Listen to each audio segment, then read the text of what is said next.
Well, here we are testing claims again, claims about proportions. Don't worry, this section is going to be much faster and easier than section 8.2. So just as a recap, for binomial situations, or in other words, proportions, we're going to have the following. N is the sample size, X is the number of successes out of those N subjects. When you divide those two numbers, that's the sample percentage, p hat, sample proportion. The claims are going to be about p, which means the proportion for the whole population.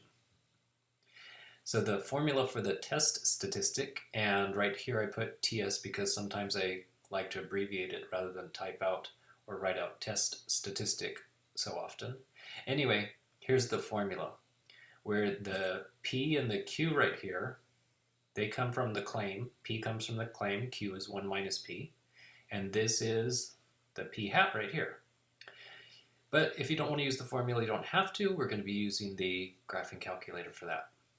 And since this is about proportions, then critical values will be in the table A2. Okay, we're going to have two examples. The first one. So with debates about U.S. immigration policy, some people that want to close the borders say, well, undocumented immigrants use emergency rooms and then they don't pay their bill, so these people are complaining about that. Well, let's see what the statistics say. Do the undocumented immigrants use emergency room more than other people? So what I found from the Center of Disease Control is in 2011, 20% of adults in the U.S. visited emergency room. And elsewhere, I found a survey of 8,240 undocumented immigrants. 815 had been to an emergency room in the last year. So let's see how these compare. We're going to use 95% level of confidence to test the claim that the undocumented immigrants visit emergency rooms at the same rate as everyone else. So we're going to test the claim that P is 20%. So that would mean H1 has a not equals, so this is going to be a two-tails situation. We're using 95% level of confidence, so alpha equals 0.05. And then here's the sample evidence, and I went ahead and divided them. This is supposed to say P hat is equal to this. So this is 9.9%, way less than everybody else, about half as much. So when you go and look at critical values, since this is two-tailed, you could look at the bottom right corner of table A2 and it's got these common values.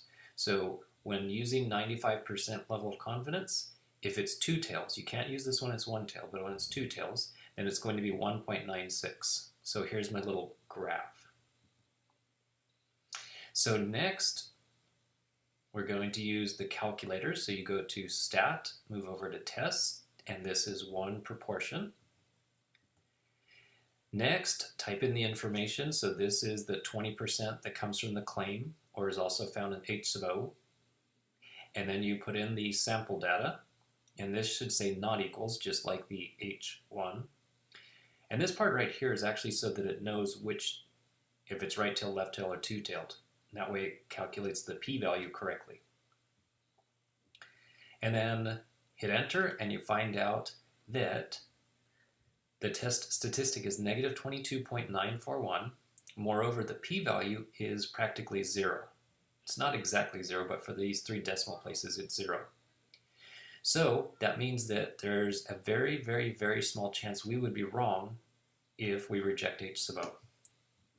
Or the other way to look at it is, if the test statistic is negative 22, does it go past negative 1.96? And the answer is way, way past. So we definitely proved something. So we start by saying reject H sub O, which means we're rejecting this equal sign. It is not equal to 20%. It's more like about 10% for undocumented immigrants. That means that the claim that said it was going to be 20% is wrong. Ta-da! We proved something. All right, let's try to prove something else. So if you look at those people that major in science and engineering, and they actually graduate, not just say they're going to do it, but they actually graduate, I test the claim that less than 40% are female. So I was going to say less than 50%, as if it was 50-50, but I already know that it's going to be more like 30 or 40% are female. Okay, then I found these statistics. In 2010, in the United States, there was a total of 360,851 people that graduated in science and engineering. So that would be all private and public universities. 125,092 were female. So the claim is that it's less than 40%.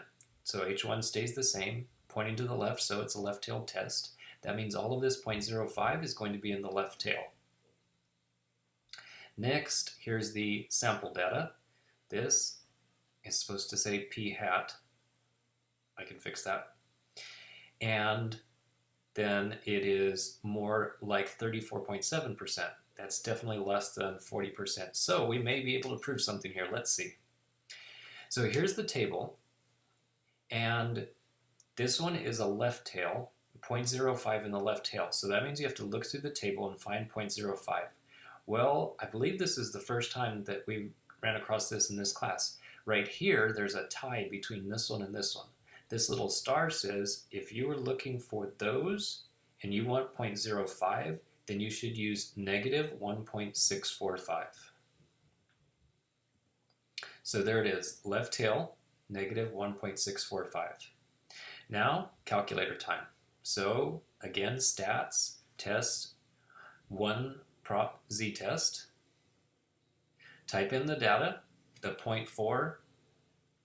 Technically, this part right here is saying look at h sub o, and the p is what? 0.40. And then this should be pointed to the left. Hit enter, and we find out that the z is negative 65.407. That is out of the ballpark. So, with a test statistic of negative 65, does that go past negative 1.6? Yes, by a lot. So, reject the claim this time, reject h sub o. This time the claim is true because this is what we reject. So we're rejecting, does it equal 40%? No. It's actually more like 34.7%. The claim said it was going to be smaller than 40%, so that means it's true. Also, look at, the claim is pointing to the left. I claim that it's going to be to the left of 0.40. This, sorry about that, I hit the wrong button. I was saying this, negative 65, is way to the left. So in a way, it's supporting what this said was going to happen. It goes to the left. Or you could just look at this and say, well, they said it's going to be under 40%. It's 34%. So yes, this is enough evidence to prove that it's true. In fact, it's a lot of evidence. All right, see you in the next section where we're going to test claims about means.